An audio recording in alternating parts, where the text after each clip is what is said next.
kurang ajar sia doa anu-anu ngahalangan kaing aya modar sugan sia. Cek Patih Kalageni bari mundur sababaraha lengkah ka tukang katempo rada jajarig jegan. Di pihak lawan dua gulang-gulang purah jaga lawang majeleng kajurhangan pusaka Patih Jaloprak kadenge gunang gerung. Waduh, ya curungan aing nyeri, ampun tobat.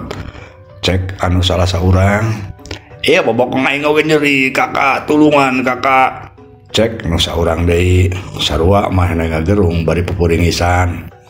Tumbak anu tadi dipake nangkis serangan Patih Kalageni majelang teuing ka mana. Ari Patih Kalagenina katempo leumpang ngagegag ngadeukeutan kadua gulang-gulang anu keur Patih Jaloprak. Rek dibuka tamu sia pantorohangan teh.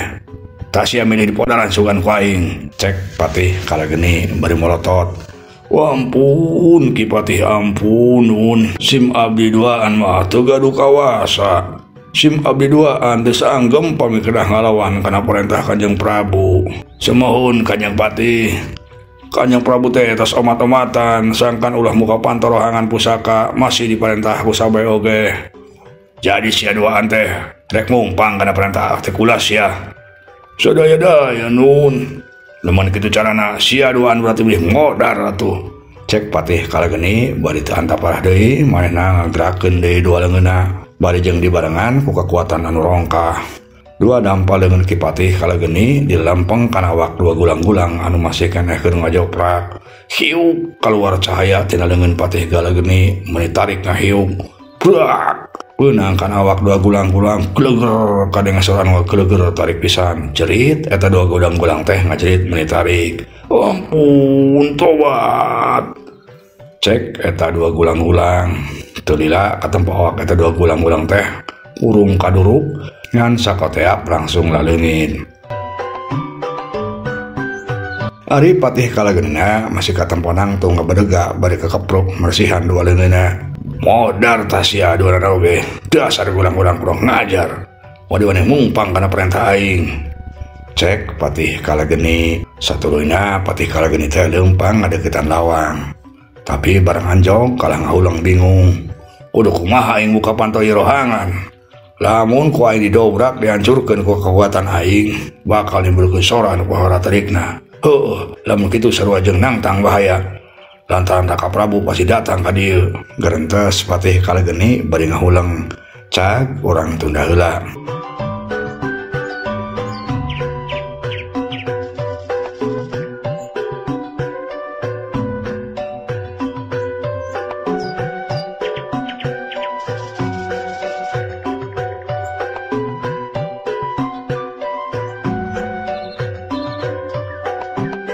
Malik deui nyaitakeun Palebe anu ayeuna geus diangkat jadi mantri lebe teh di kerajaan Siluman Badak ku Prabu Durakumala.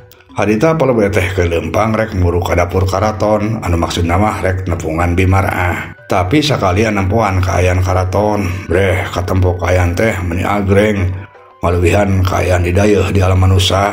Pawangunan ngacelegir leluhur bisa kelilingna loba kakembangan anu arendah. Palebe meuni holohok nempo kaayaan kitu teh. Waduh, si horeng agreng pisan di negara Siluman teh. Beda jauh jeung di alam manusia. Ari nepok ieu mah aing betah oge cicing di dieu teh. Gerentes Palebe bari jeung kumecrek segala rupa.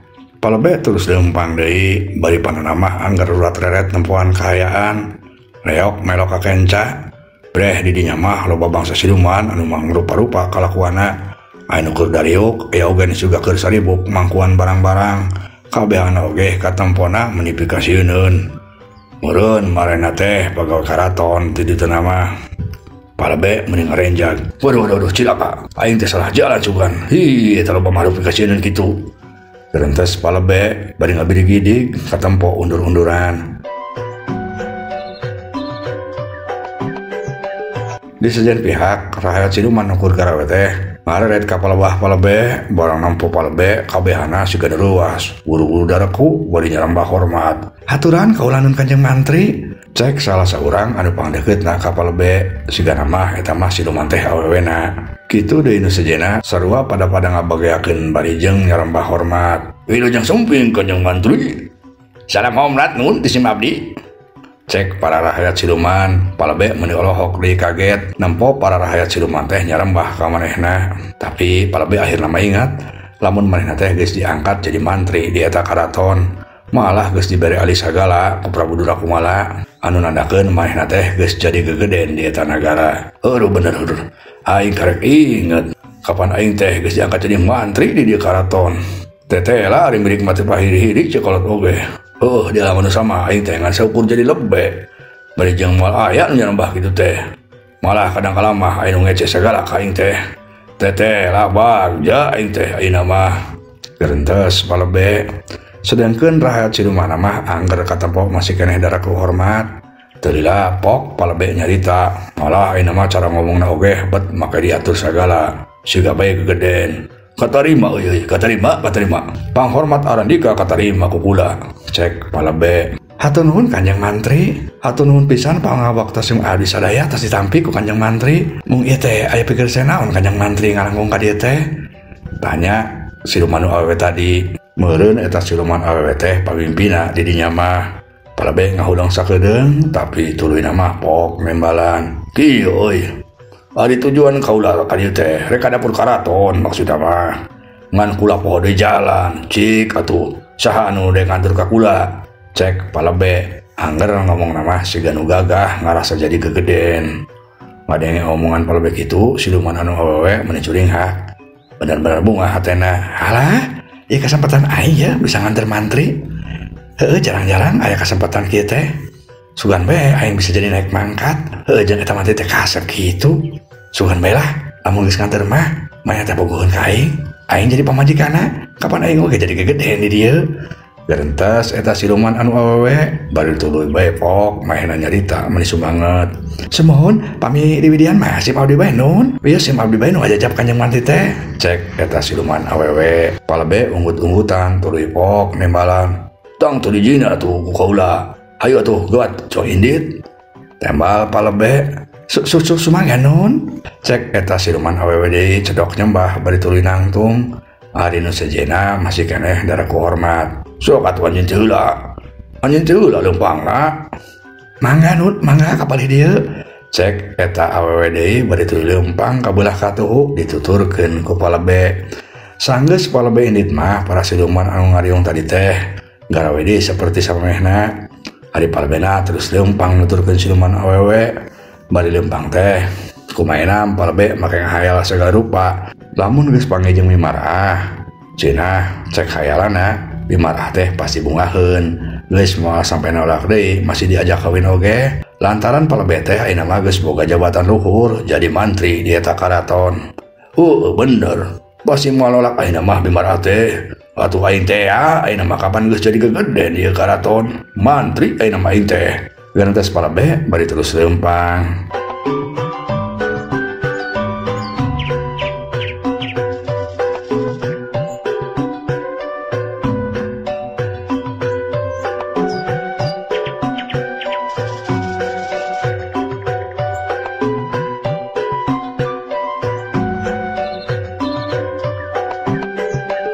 Ari kaayaan Mimarahna anu rek disampeurkeun harita teh katampo kerungsing bingung.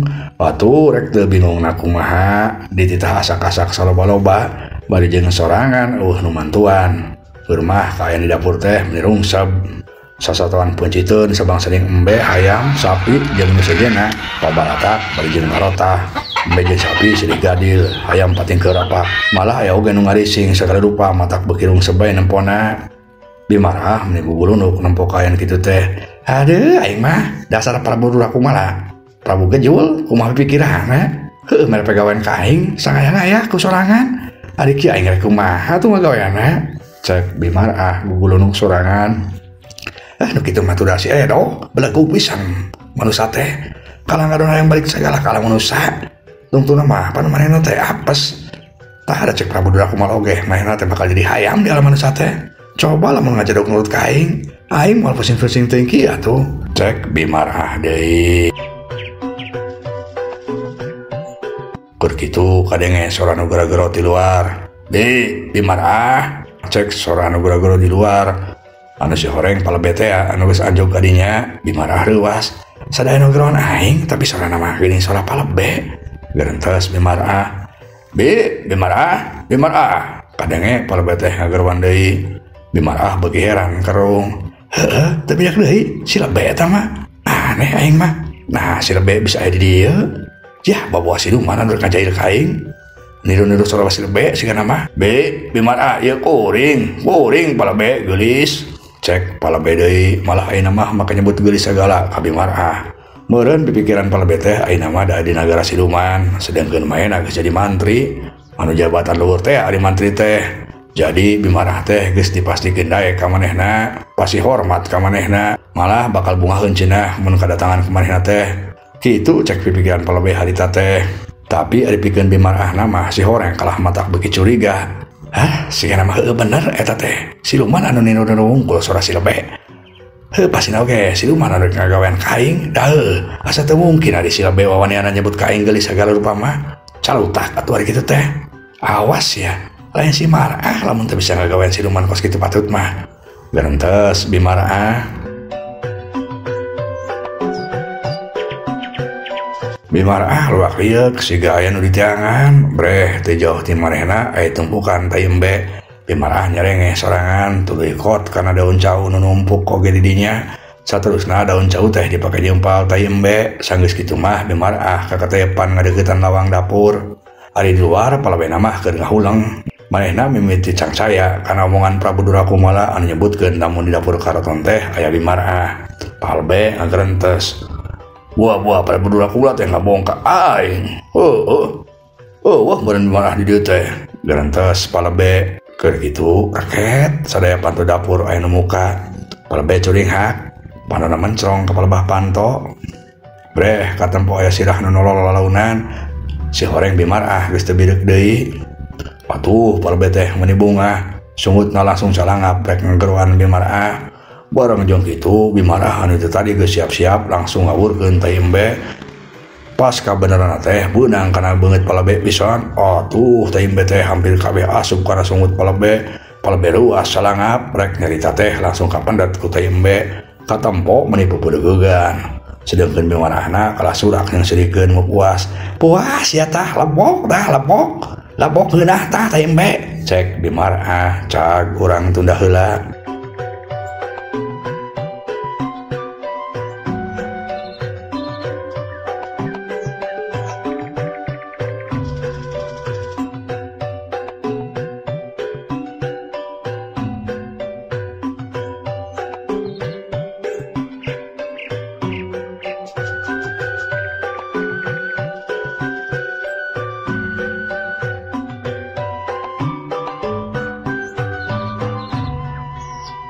Ayeuna caturkeun heula kaayaan di alam manusia. Harita kaayaan geus beuki beurang, panon poe beuki naek ka luhur, hawa karasa beuki panas.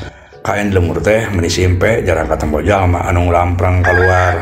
An sakali-kali kadenge sora hayam jago anu kongkorongok patembalan jeung sora hayam bikang anu kat-kat kut-kut ngasuh anak-anakna.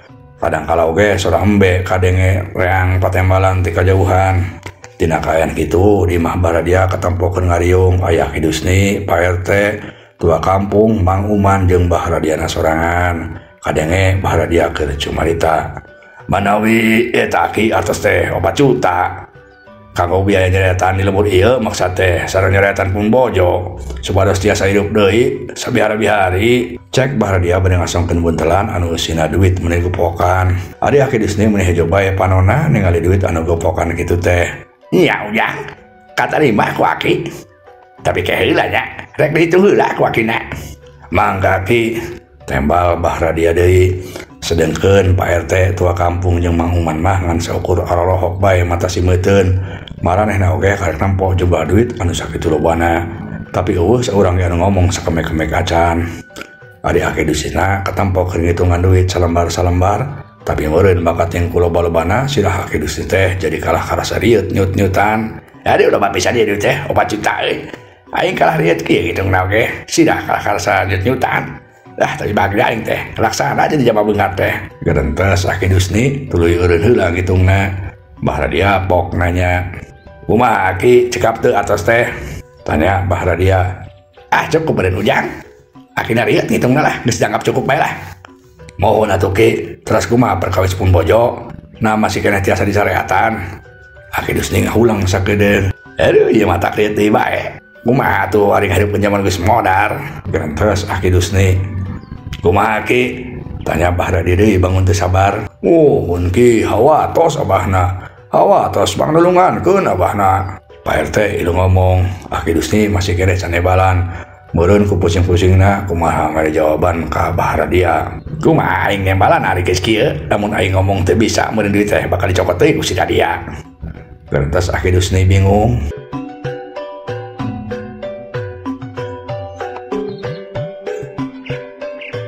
Keur kitu di luar ujug-ujug kadenge sora Ambu Edoh wakauk nggeruan Bahradia. Abah, ieu kuring datang Abah. Giwat bagiakeun Abah. Cek sora Ambu Edoh nu aya di dinya kabeh curing hak. Sada suantun pun bojo geuning Ki. Nya ujang eta teh sora Nyi Edoh. Ayeuna geus dicareatan ku kita. Geus datang tah. Sok beda bagiakeun ujang. Cek Aki Dusni bari jeung hatena mah main lagi bingung. Wah dia buru-buru hudang.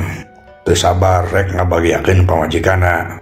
Kitu deui Pak RT jeung nu sejenna. Malah Aki Dusni sorangan oge nangtung. Dasar aing teh milik. Mujur si Edoh bisa hidup di sorangan bisa datang di ka dieu. Padahal aing teh da teu bisa tuh ngahudang ke zaman geus modar mah. Cek Aki Dusni bari tuluy kot kana buntelan duit lantaran sieun tinggaleun meureun.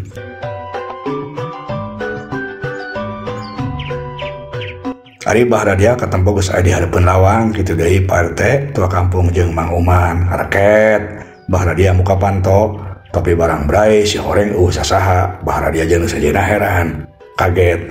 Geuning teh sasaha Ki? Kapan tadi sidik pisan tadi teh suanteun pun bojo. Boa-boa eta mah Ki. Cek Bahradia bari rei bulu pundukna mimiti karasa ngarei. Kitu deui Pak RT tua kampung jeung Mang Uman kabeh oge ngarasa merinding bulu pundukna. Abah, ieu kuring Abah. Nah, kalahara kitu atuh. Cek sora Ambu Edoh deui. Kabehan ruas deui bae. Sora Ambu Edoh teh asa deukeut tapi da teu katampo aya sasaha. Abah, ieu kuring. Kadenge deui sora Ambu Edoh nu hayang dibageakeun. Mana tuh maneh teh Edoh? Bahradia nanya, sorana mah rada ngageter lantaran sieun teh. Ieu kuring Abah, mangkara teu katampo aya kuring di hareupeun. Cek sora Ambu Edoh. Bahradia jeung nu sejenna ngareret ka palebah datangna sora. Breh, geuning anu ngomong teh eta mah hayam lain Ambu Edoh. Atuh Bahradia jeung sejenna teh meuli calangap. Kitu deui Aki Dusnina turna meuli karasana roktok. Yuri kita mah yuri tulung. Cek Pak RT bari berembeng bae kabur pangheulana. Atuh Bahradia oge jeung sejenna kaboa soak. Tungtung nama berengeng bae kabehana oge kabur bari tulung-tulungan aya jurig. Sedangkeun Aki Dusni mah katinggalin sorangan. Aki Dusni luas jeung sieun. Sia, Aki geuning kala ditinggalkeun sorangan. Tungguan sia. Cek Aki Dusni bari blower ngalungkeun bentolan duit.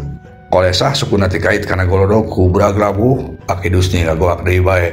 Walau tulung. Cek Aki Dusni ngan waktosna seep ieu dongeng karangan pribados Kang Abun Burhanuddin. Hapunten kakiranganna mugi katampi kalayan kabingahan. Assalamualaikum warahmatullahi wabarakatuh.